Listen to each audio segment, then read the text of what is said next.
So in chapter 20, book of Revelation, the Apostle John receives this. Then I saw an angel coming down from heaven, holding the key of the abyss and a great chain in his hand. And he laid hold of the dragon, that serpent of old, who is the devil and Satan. And he bound him for 1,000 years. And he threw him into the abyss and shut it and sealed it over him, so that he would not deceive the nations any longer until the 1,000 years were completed. But then after these things, he must be released for a short time. Then I saw thrones, and they sat on them, and judgment was given to them. And I saw the souls of those who had been beheaded because of their testimony of Jesus and because of the word of God, and those who had not worshipped the beast or his image, and had not received the mark on his forehead and on their hand, and they came to life and reigned with Christ for 1,000 years. The rest of the dead did not come to life until 1,000 years were completed. This is the first resurrection. Blessed and holy is the one who has a part in the first resurrection. Over these, the second death has no power. But they will be priests of God and of Christ, and will reign with him for 1,000 years. When the 1,000 years are completed, Satan will be released from his prison. You're kidding me. And will come out to deceive the nations which are in the four corners of the earth, Gog and Magog, to gather them together for the war. The number of them is like the sand of the seashore. And they came up on the broad plain of the earth, and they surrounded the camp of the saints, the beloved city. But fire came down from heaven and devoured them. And the devil who deceived them was thrown into the lake of fire and brimstone, where the beast and the false prophet are also, and they will be tormented day and night forever and ever. Then I saw a great white throne, and him who sat upon it, from whose presence earth and heaven fled away, and no place was found for them. And I saw the dead, the great and the small, standing before the throne. And the books were opened. And another book was opened, which is the book of life. And the dead were judged from the things which were written in the books, according to their deeds. And the sea gave up the dead which were in it. Death and Hades gave up the dead which were in them, and they were judged, every one of them according to their deeds. Then death and Hades were thrown into the lake of fire. This is that second death, the lake of fire. And if anyone's name was not found written in the book of life, he was thrown into the lake of fire. You know, I've heard preachers preach on this like they enjoyed it. You know, sometimes we got to be very careful about self-righteousness. Christianity is not about who's right and who's wrong. And I'm right and you're wrong.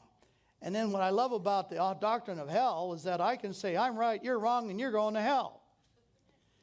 And yet the fact is, the thing that should break our heart is the reality of what it's talking about here. What in the world?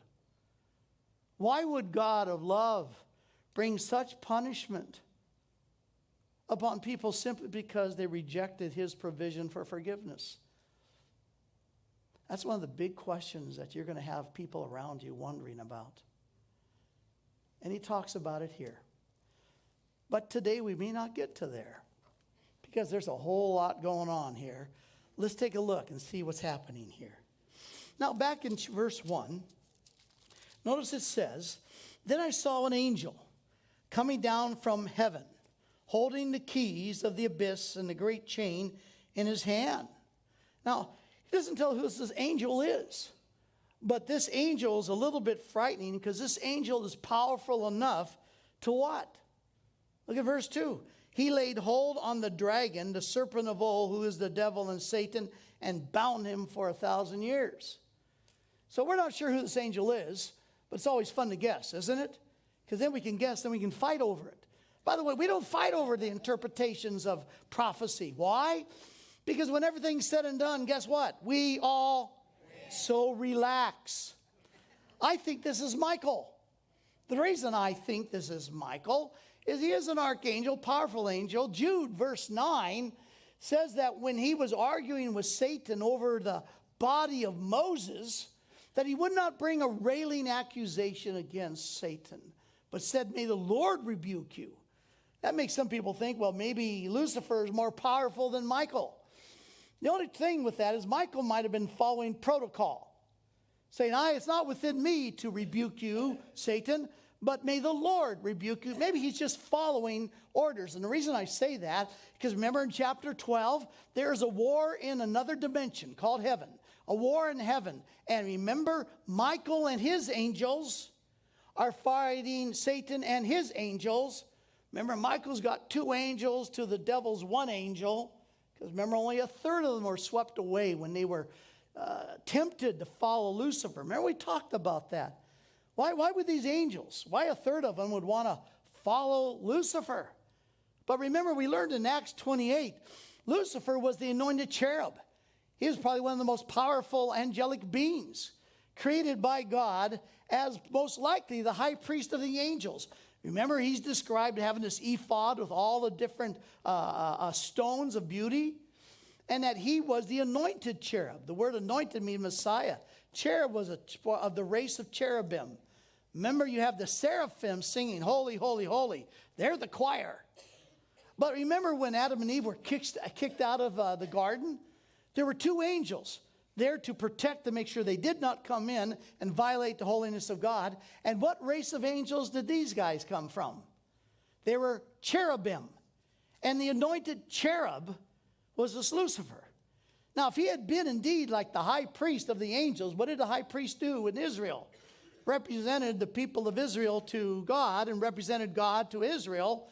What if Lucifer was so powerful that he represented the angels to God and God to the angels, and then finally decided that he wanted to receive the worship? He didn't want to pass it on to God. And apparently a third of the angels were swept away believing that maybe he was the one that really did deserve the worship. Later on, they were called demonion, which we have translated as what? Demons. But don't think these are little weird bugs, running around biting you in the backside.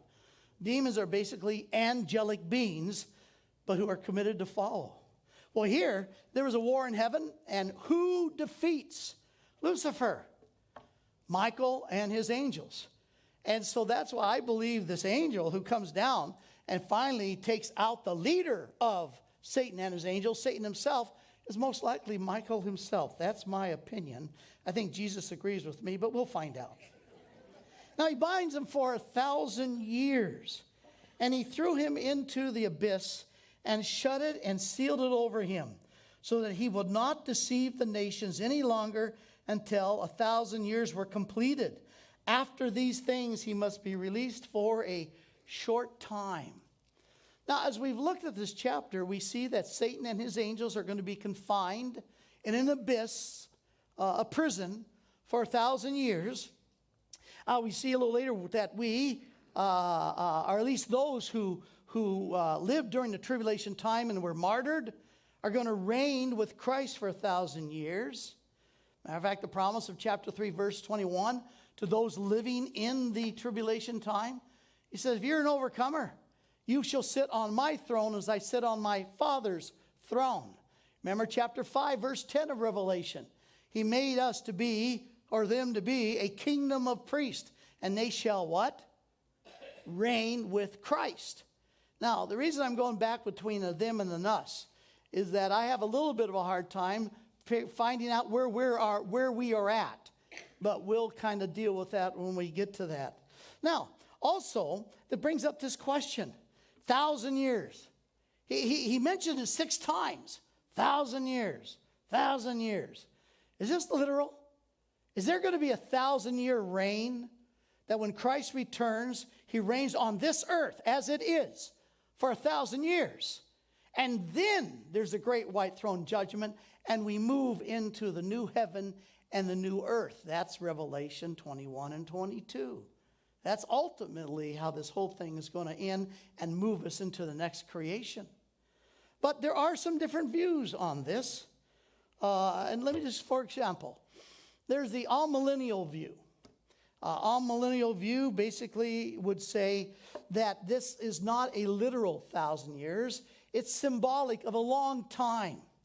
And that Satan has been here condemned in the sense of put in prison, but more in the sense that he is more disabled. He cannot deceive the nations like he did before. And it happened at the cross 2,000 years ago. And so when Jesus said the kingdom of God is close, it's in your heart. The very fact that Jesus rules over us. Jesus is my king.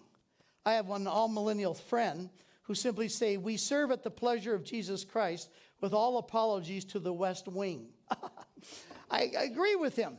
Yes, we have a president, and the reason we're good citizens is because our king tells us to be good citizens in whatever land that we happen to live in. And so the all-millennialists will say, we are living in the kingdom, this 1,000-year reign kingdom right now. And the 1,000 years is symbolic for a long time, meaning at least over 2,000 years now, and that Christ does reign, and he reigns in our hearts, and therefore Satan is confined in his power. And that's the all-millennial position. Then you have what is called the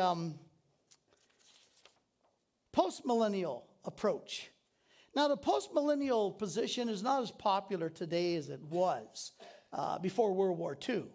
It's been called dominion theology. It's been called reconstructionism, if you've ever heard those terms. But all it basically is post-millennialism is the fact that the gospel is so powerful that the gospel is going to take over the world. More and more people are going to come to Christ. And as more and more people, the majority of the globe becomes Christian. And because of that, Satan can no longer deceive believers. And so, in the sense of prison, he's imprisoned by the growth of the gospel because his influence gets less and less and less. And what happens, it brings in this glorious season before Jesus Christ comes. So Jesus doesn't come to bring his kingdom. Jesus comes to recognize the kingdom that the gospel has already produced. And he comes now to take control of it. That's called the post-millennial approach. Then there's the third approach. And this is the approach for those who tend to want to go literal. I tend to want to go literal. So it's called the premillennial approach. And the premillennial approach is that sometime in the future, just literally, Michael or an angel will bind Satan for a literal 1,000-year period. And during this 1,000-year period, Christ will reign on the earth from Jerusalem with his people. But then at the end of this 1,000-year reign, Satan's going to be released. And he's going to be able to influence people living in this kingdom for 1,000 years. And there's going to be a lot of them, as many as the sand of the seashore, are going to attack Jerusalem, attack the saints, attack Jesus Christ. It's almost like the Battle of Armageddon Part 2. And yet this time, Jesus isn't the one who deals with the Battle of Armageddon with the sword from his mouth, his word. But this time it says a fire comes directly from heaven. God himself, you're going to go after my son? God himself devours them with fire. That's the pre-millennial approach. Now, that brings up some questions here, but let's go on and get to those. So where we're at now is that he takes Satan, and for 1,000 years he throws him into this abyss. And he seals over him so he would not deceive the nations any longer until the 1,000 years were completed. Then he's got to be released for a time. What is that? Well, let's keep going. Verse 4. Then I saw thrones, and they sat on them, and judgment was given to them. And I saw the souls, not their bodies yet, but the souls. Matter of fact, John had seen souls before Remember back in Revelation 6? Remember the fifth seal judgment? Is that all of a sudden you see all these people who were put to death because of their faith in Christ during the rise of Antichrist, this final 7-year period. And just like the Apostle Paul said in 2 Corinthians 5:7, absent from the body, present with the Lord. Philippians 1, for me to live is Christ, to die is gain. Why? To depart and be with Christ. What did Jesus mean in Luke 23 when he's on the cross? When you've been tortured, you don't blow smoke. And remember when the one thief said, will you remember me when you come into your kingdom? Like someday. And remember the first word out of the mouth of Jesus as he's hanging on the cross? Today. Today you will be with me in paradise. And we get a little idea what this might be, this place. Because again, remember in John 14, we have an eyewitness. John was there and he heard it. And in the first 3 verses of John 14, all the guys are bummed out because they thought Jesus was going to beat up the Romans and they were going to be the big dogs in a new Jewish kingdom. Problem is Jesus starts talking about the fact he's going to be crucified. He's going to be put to death by the Gentiles. And so they're all bummed out. And that's why Jesus in John 14:1 says, let not your heart be troubled. You believe in God? Believe also in me. In my Father's house are many dwelling places. If it were not so, I would have told you. I go to prepare a place for you. And if I go to prepare a place for you, I will come again and receive you to myself, so that, here's the purpose clause, you may be in that place with me. Now the question is, what's that place? Well, it's wherever Jesus is. Where is Jesus? He's preparing a place. You know what's interesting to me is when we get to Revelation 21, and the first 2 verses will say, then I saw a new heaven and a new earth. For the first heaven and the first earth passed away, and there's no longer any sea. And I saw the holy city, New Jerusalem, coming down out of heaven from God, made ready as a bride adorned for her husband. Somebody's been doing something to prepare the New Jerusalem that's going to come out of heaven and be planted on a new earth and a new heaven and new earth. Who do you think's been redecorating or reconstructing this place called the New Jerusalem? Where do you think this place is going to be? That the moment our loved ones have passed away, the moment we pass away, this is where we're going to be. This is that place. This is paradise. This is the New Jerusalem. And from here, that's why I said, because it doesn't come down until at the end of the 1,000 years, I'm not too sure if we're part of reigning during that 1,000 years, or we come down and start at that time. Again, don't shoot me, because at the end we all... but we'll get there in just a minute. Now, so what we've got going on here is he sees the souls. Now, like I said, John had already seen the first 3.5 years souls of those who've been put to death. Remember in Revelation 6, he says, I saw the souls of those who had died.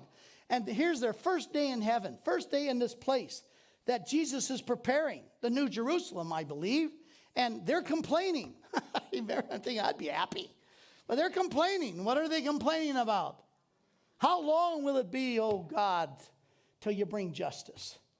You know, it's interesting. In our world, our culture, it's all about the love of God. We just go crazy about the love of God. Problem is the rest of the world and throughout history, if you study it, it wasn't all about the love of God. It was about the holiness of God. They were more concerned about the justice of God.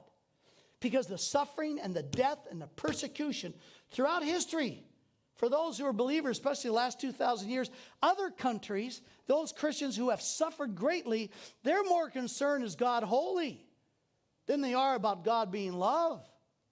And so here are these souls.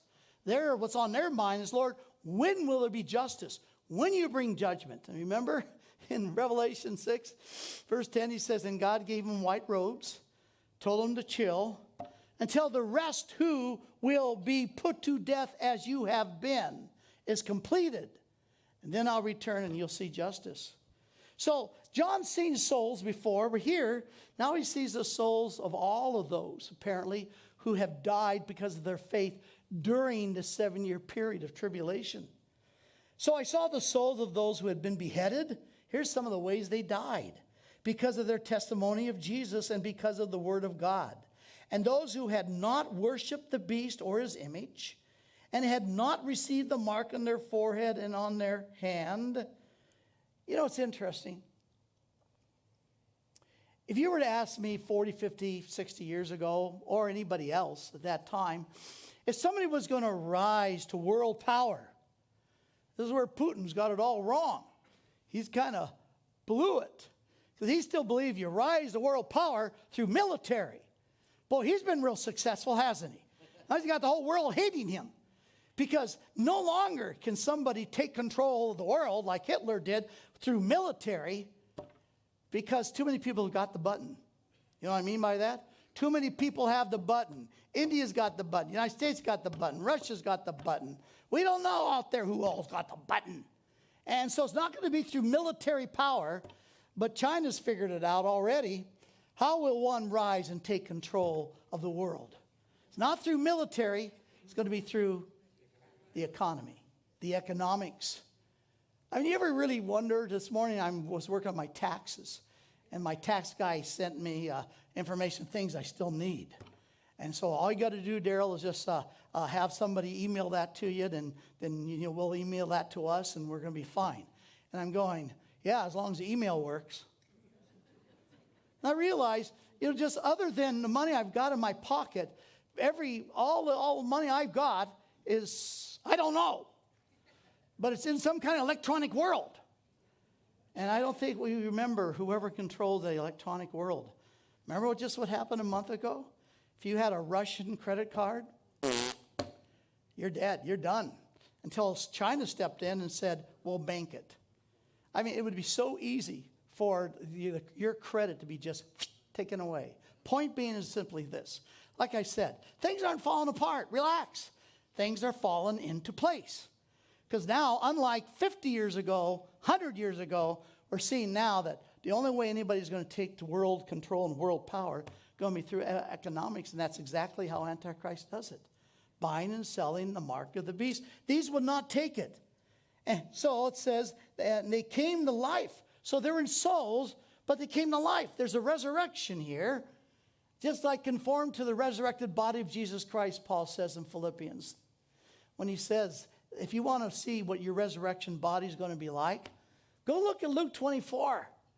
Jesus, the boys are upstairs, and they're scared to death that they just 3 days before, they basically took their leader out, and now they're going to come after them. And it doesn't say Jesus came through the door. It doesn't say he came through the wall. It's like all of a sudden Jesus, like he stepped from one dimension to another. And there he was in their midst. Well, he's a ghost. No. What did he say? I'm not a spirit. For a spirit does not have flesh and bones.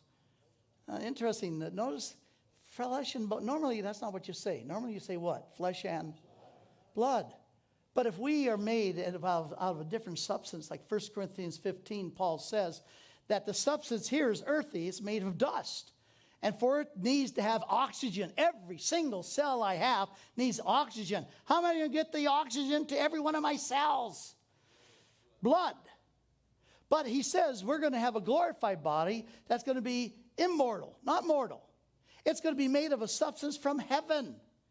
Therefore, the cells of this new substance, guess what they don't need? They don't need blood. And it's interesting because, just a side note, I pick up on things like this. When the glorified body is described, and Jesus describes his glorified body, no wonder he doesn't mention blood. As a matter of fact, Paul said, flesh and blood will not inherit the kingdom of, but the glorified body has flesh and bone. We need something to keep the flesh from, so we need the bone. Well, he goes on, they come to life. And these who were killed during the 1,000 years, and remember we saw the first half of them waiting, in their white robes, but still in their soul, their consciousness.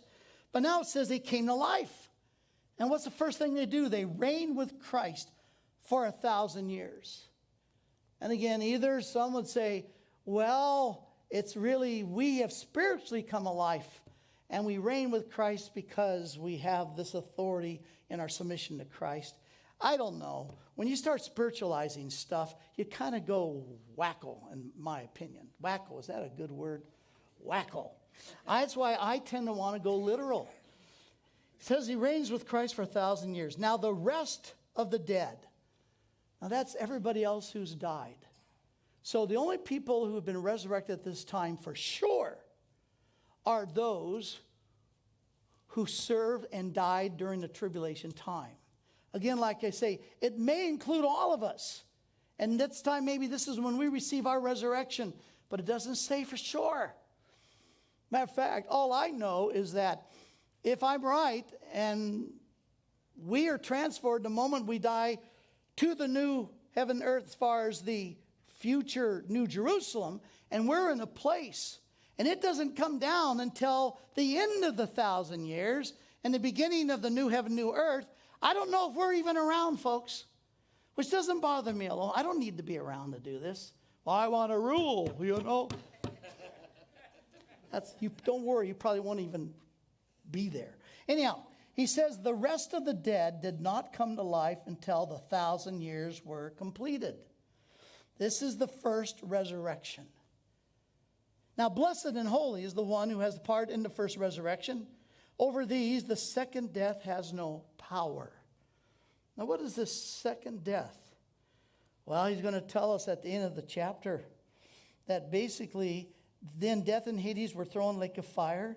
This is the second death. So the second death is basically, the word death is the word thanatos. It means separation, like study of death is thanatology. And for example, if you were dead and I laid you on this table and then I stuck a knife in you, how would he respond? We'd hope he wouldn't respond at all if he's dead. Because his soul has separated itself from, or his consciousness, his soul. Modern scientists don't want to call it your soul, so they call it your consciousness.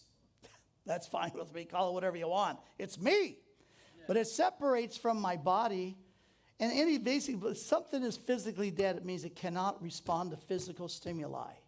I can take a knife and stab it, and it will not respond, because if something is physically dead, it will not respond to physical stimuli. So it is. Why does Paul say in Ephesians 4 that we were dead in our trespasses and sin? What does that mean? We could not respond to spiritual stimuli. If you're here and you're not a believer, welcome. But I know what you're thinking right now. What have I been smoking? I mean, you're kind of going, you don't understand any of this. Because as a person spiritually dead, you can't respond to spiritual stimuli. And so here, this death is when there is a separation, a further separation from our Creator. And he'll describe that towards the end when we talk about what really is hell. What is the experience of hell? This second death, this second separation from God's presence, our Creator. But we'll get to that, most likely next week. So then he goes on and he says this. Now, when the 1,000 years are completed, Satan will be released from his prison, and he will come out to deceive the nations which are in the four corners of the earth. Gog and Magog, it comes out of Ezekiel 37:38, speaks of those people from the north. People from the north are going to come. They're going to gather together, and they want to make a war. And the number, there's not just a few, like the sand of the seashore. And they came up to the broad plain of the earth. Broad plain of the earth. What do you think that might be? 1,000 years ago, there was a huge battle. All the nations' military came together to battle each other and ended up battling Christ, and were all slaughtered by his word. That broad plain was called the what? The Valley of Megiddo, where Armageddon battle. This broad plain in this earth, I think it's the same plain. I think this is the Valley of Megiddo, the Jezreel Valley. And surrounded the camp of the saints. Remember, there's either saints or ain'ts. And remember, the saints are those who are devoted to follow Jesus Christ. And the beloved city. So there are saints, believers, in what's the beloved city? Jerusalem. So they're in Jerusalem. Now, is that us? We seem to be in a new Jerusalem, still in heaven. And we haven't come down yet. But these are those who are believers at this time. And they, during this 1,000-year reign, apparently they carry out reigning with Christ. And their headquarters is, makes sense, Jerusalem. But these folks, they surround the city, the beloved city. But fire comes down from heaven, devours them. Now stop.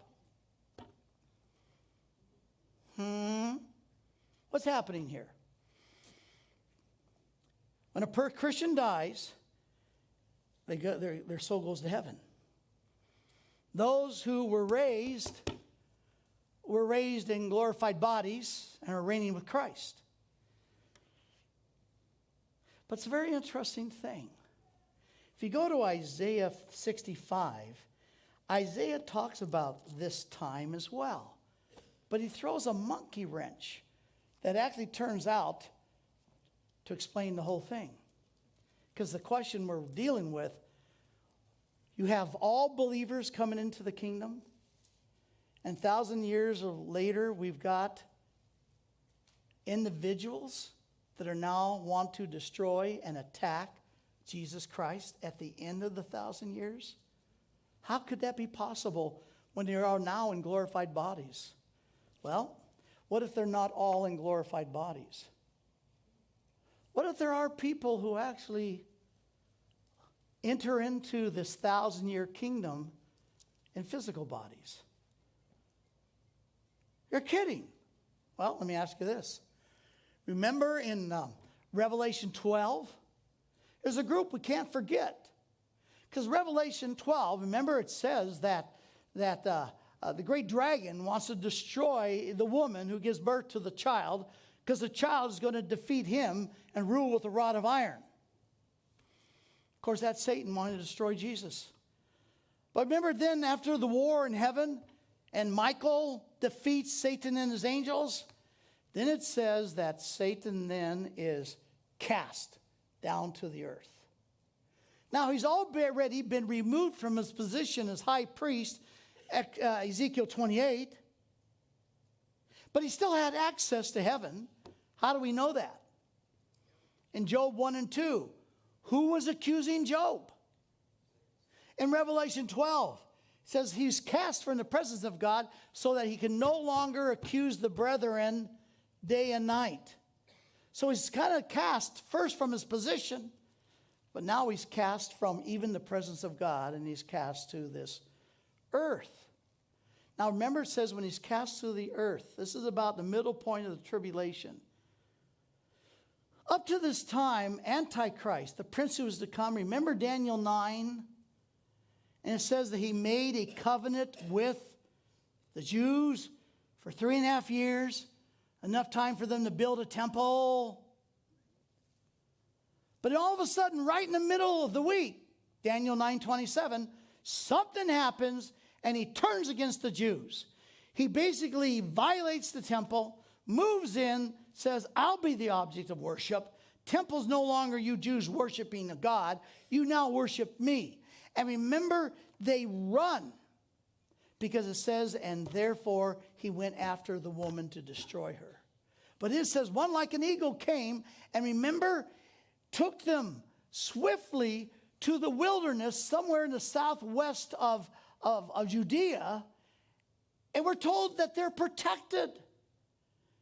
And those fleeing Jews in Jerusalem, when Antichrist goes after them, they flee, and somehow they're protected. And it even tells us for how long. How long? 3.5 years. Well, if our timing's right, they're going to be right there when who returns? Jesus Christ.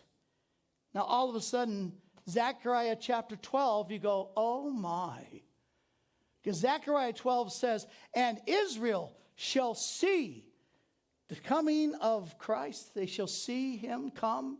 And he says, they'll see the one whom they pierced come, and they will mourn like a mother mourns over a child. And then they understand Zechariah 14, when it says he lands on the Mount of Olives, which is just south to where they're being. And that's when he goes into Battle of Armageddon. And that's when he fights with the word of his mouth and destroys all these armies. But my question, what about these guys? Because this isn't the first time we heard about them. Remember when Peter, James, and John asked Jesus, could you tell us about the future, your future? And remember in Matthew 24 and 25, Jesus tells them about his future coming. In Matthew 25, Jesus says, now right after the abomination of desolation spoken of by Daniel the prophet. This is Jesus referring back to Daniel and what he said in Daniel 9 about this abomination of desolation. And what was that? That was when the Antichrist perverted the temple and converted worship to himself. That was right in the middle of that final week, that 3.5 year period. But then you remember, then Jesus says, now after you see the abomination of desolation, and he's speaking to the Jews in Matthew right there. He says, run. Pray you're not pregnant. Pray it's not in the wintertime. Don't even go out back to your home and get your coat. Get out of Jerusalem. And that fits exactly. Jesus is warning the Jews that something happens, that they've got to flee Jerusalem. And that's exactly what's explained in Revelation 12. Because at that point, there was going to be an anti-Semitism that there's never been on this globe, because Lucifer is angry and he takes control of the Antichrist, and he's going to destroy the woman who brought the child into this world. So, my question is, where do these people show up? Christ comes, they're not killed. It's not Jesus comes and kills them all, and then they get glorified bodies and enter into the kingdom and glory. No, it doesn't say they're killed. They've actually been preserved, protected physically, and guess who enters into the kingdom in physical bodies? They do. Yeah, but what about others? Well, remember in Matthew 25, Jesus says, now after I return, I'll have all the nations. Now, he's killed those who were battling in the battle of Armageddon in that valley of Jezreel. But what about everybody? What about the folks living in San Diego? What about those of us in Scottsdale or Gilbert? We weren't in the valley. But Matthew 25, Jesus says, and he shall bring all the nations before him, and he will judge, not the final judgments. That's not until the end of the 1,000 years. He will judge, remember, sheep and goats? Remember the sheep and goat judgment? That's the context. When he says, and everyone, and he'll determine, those who are goats will be put to death. And they'll be dealt with 1,000 years later at the great white throne judgment. But the sheep, these are living people at the coming of Christ. The sheep, those who were not put to death, who are alive. And Jesus, what does he say to the sheep? Come and enter into your inheritance. So now we've got Gentiles and Jews in physical bodies at the beginning of the 1,000 years. Now that therefore explains Isaiah 65. Then Isaiah 65, he says in verse 17, for behold, I create new heavens and a new earth, and the former things will not be remembered or come to mind. So he's talking about this new heavens, new earth, the future of Israel, of God's creation. But then he says this. He says, I will also rejoice in Jerusalem and be glad in my people. There no longer be heard of her a voice of weeping and the sound of crying. No more crying. Why? No longer will there be in it an infant who lives but a few days. An infant. Can those in glorified bodies have children? Remember that story Jesus shared, the Sadducees do not believe in life after death? And they bring this story up. What if there's this woman and she marries this guy and he dies? Then she marries the second guy, he dies. Where's the third guy? He dies. Fourth dies. Fifth dies. I wonder about the fourth and fifth guy. And we're talking about the black widow here. I mean, I don't know if I'd marry her. But then remember, their big question was, now in heaven, whose wife is she going to be? Ha ha, we got you, Jesus. And that's when Jesus says, oh no, we shall be like the angels are. We don't give in marriage, nor do we marry. Glorified bodies cannot reproduce themselves. So how do you get infants? And notice these are different infants because it says they're not going to live just a few days. There's no infant death. So there's no wailing, crying over that. Or an old man, now I'm interested in this one, or an old man who does not live out his days. All right, live out my days. How many days? For the youth will die at the age of 100. You die at the age of 100, they're going to say, oh, you died so young. These teenagers, they're crazy. They wipe themselves out in 100 years. No, there's a longevity of life happening here. Something's different. He says, and the one who does not reach the age of 100 will be thought accursed. If you don't live, if you're taken out before you're 100, it's like you were punished. What do you mean punished? Do you remember in Psalm 2? God says, pay homage and kiss my son. For I will give him a kingdom that reaches all the nations. And he will rule the nation with a rod of iron. Whoa. Do you remember, I kind of skipped it on purpose, at Revelation 19, the coming of Jesus Christ? Remember when it says he comes on a white horse, he brings battle, and it says he shall rule with a rod of iron. Now, wait. That's harsh. Why would Jesus be ruling harshly? That is with justice. That is bringing punishment. Because these are people who are not confirmed in glorified bodies. Now notice, they will build houses and inhabit them. They'll plant vineyards. They're going to build another habitat. They will not labor in vain or bear children for calamity, for they are offspring of those blessed by God. So, how do you have death and birth and longevity of life and harsh ruling in the 1,000-year kingdom that Christ is reigning over?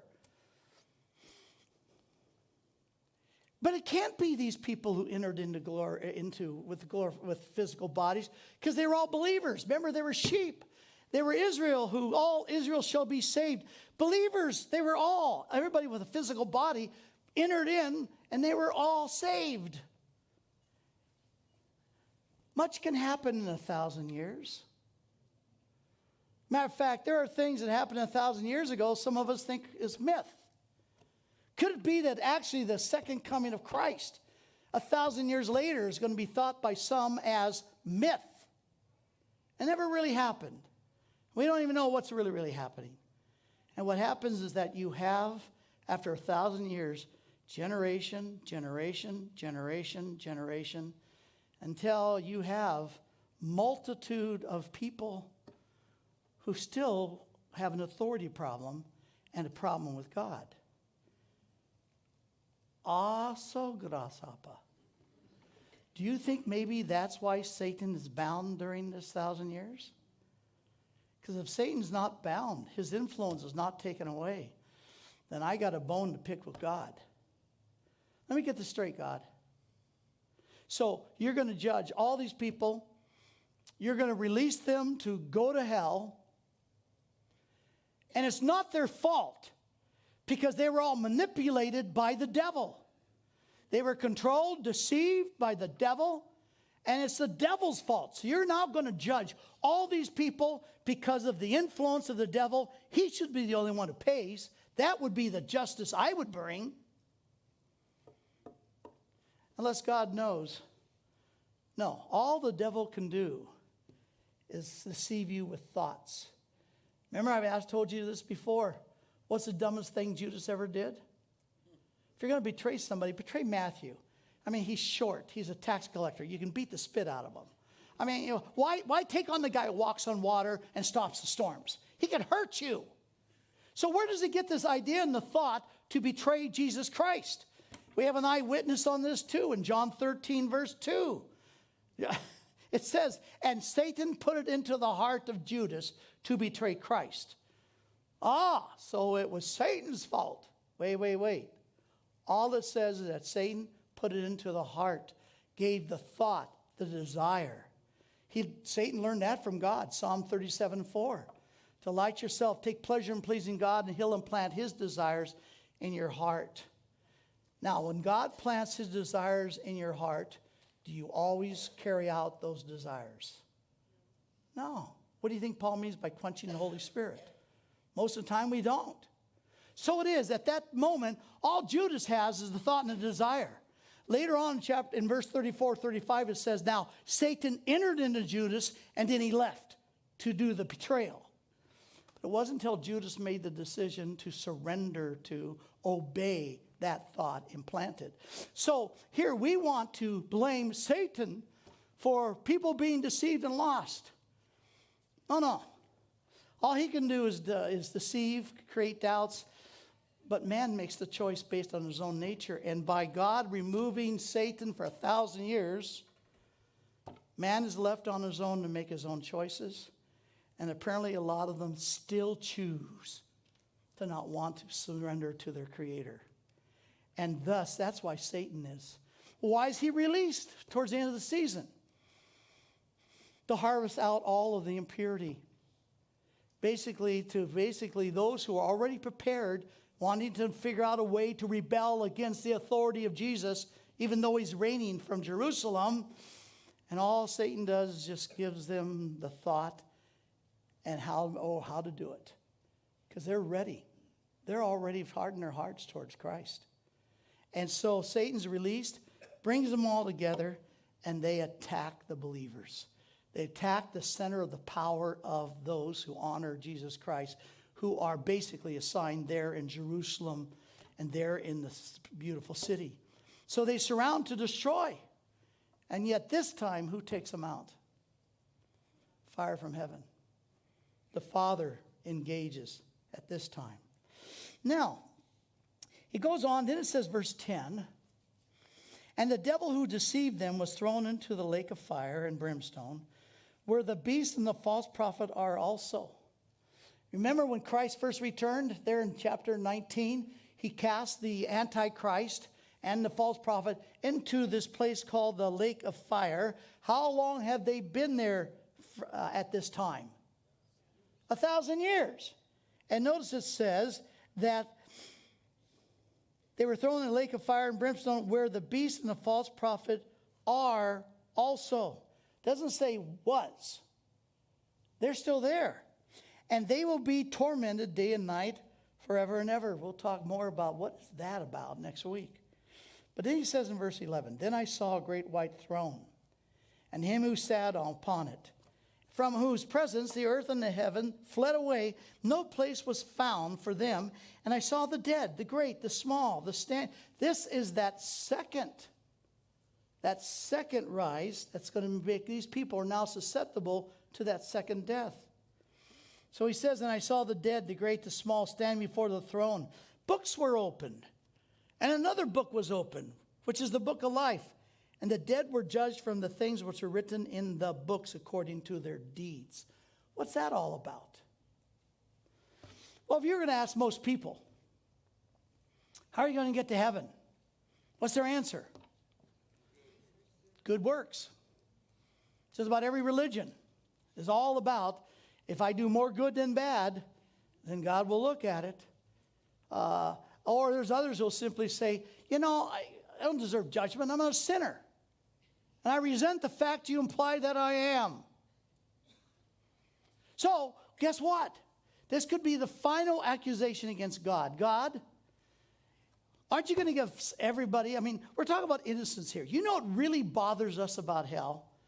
This concept that, is it possible that God ever throws an innocent person into hell?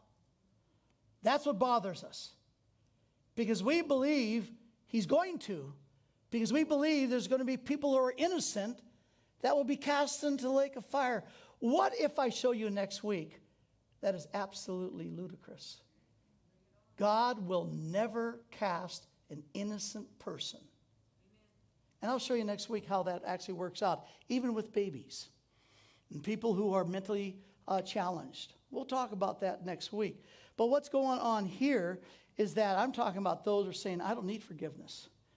In our perfect self-righteous perception, I don't need forgiveness. I don't need a pardon. I've done nothing wrong. So the point is this: you'll have your day in court.